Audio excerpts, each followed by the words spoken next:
দিছে এতিয়া মহিলাসকলে 10,000 টকা পাব পাবনে নাপাব লাগিব নে নালাগিব কোনে দিছে দিব লাগিব আমাৰ বাগানৰ বনুৱাসকলক আদিবাসীসকলক গুৰুখাসকলক অসমীয়াবাসীসকলক হিন্দীবাসীসকলক বাঙালীসকলক লৈ আমাৰ গৌৰৱ দেখুৱাব নেকি কেতিয়াও নোৱাৰে কাৰণ মামাই চাকৰি নামৰ কাকুৱেই এটা BCDC ইলেকশ্যন হ'ব গতিকে BCDC ইলেকশ্যনতো আমি বিজেপিক জিকাম আমাৰ প্ৰায় 30,000 মহিলাই 10,000 টকা পাব প্ৰায় 1,000 ল'ৰাই মুখ্যমন্ত্ৰী টিকেট পঢ়িবলৈ 30টা চিট আমি ৰিজাৰ্ভ কৰিছোঁ গম পায়নে আপোনালোকে এতিয়া আমাৰ বাগানৰ 3% ৰিজাৰ্ভ কৰি দিছোঁ মানে যদি 100টা চাকৰি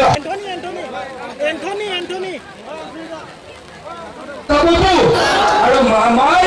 আৰু ভাল ভাল কথা ক'ব পদুমপুৰৰ চবেই ভোট দিবলৈ অনুৰোধ জনাইছোঁ ধন্যবাদ মোৰ বক্তব্য সামৰিছোঁ আৰু মই গুচি যাম আপোনালোকৰ পৰা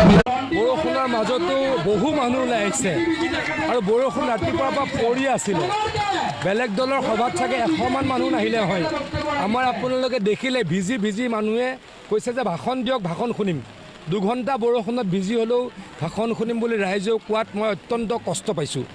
তেখেতলোকক মই সন্মান জনাইছোঁ শ্ৰদ্ধা জনাইছোঁ আমাৰ বিজেপিৰ মিটিঙলৈ আহি বৰষুণত তিতি অলপ কষ্ট পাইছে তাৰ কাৰণে মই পুনৰ আপোনালোকৰ যোগেদি ক্ষমা বিচাৰিছোঁ মই ভাষণতো তেওঁলোকৰ ওচৰত বাৰে বাৰে ক্ষমা বিচাৰিছোঁ আজি বৰষুণত প্ৰচণ্ড বৰষুণ ৰাতিপুৱাৰ পৰা বৰ্তমানো বৰষুণত এনেকৈ কোনোবা দলৰ সভা হয় নেকি অকল বিজেপিৰ সভাতে এই কথা সম্ভৱ হয় কাৰণ হিমন্ত বিশ্ব শৰ্মা ডাঙৰীয়াই ৰাইজৰ কাৰণে কাম কৰিছে নৰেন্দ্ৰ মোদী ডাঙৰীয়াই দেশখনৰ কাৰণে কাম কৰিছে ৰাইজৰ কাৰণে কাম কৰিছে গতিকে এই নিৰ্বাচনত আমি জিকিম আমাক কোনো ৰখাব নোৱাৰে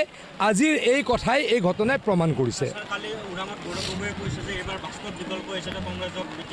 কংগ্ৰেছ দলে মই নাভাবোঁ ক'ৰবাত চিট জিকিব বুলি অকল সংখ্যালঘু বসতি প্ৰধান অঞ্চলত মিটিং কৰিলে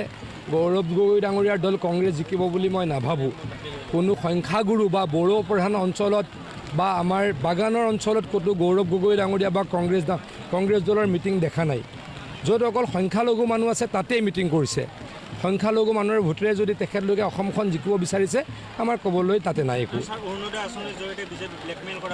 আমি ৰাইজক আপোনালোকে সোধক আমি ব্লেকমেইল কৰিছোঁ নে ৰাইজক সহায় কৰিছোঁ মোক সুধিব নালাগে মোৰ সন্মুখতে ৰাইজক সোধক ৰাইজে উত্তৰ দিব BCD নিৰ্বাচন হ'ব লাগে নিৰ্বাচন হ'লে একাউণ্টেবিলিটি হয় মই এটা সমষ্টিৰ বিধায়ক মই অসমৰ মন্ত্ৰী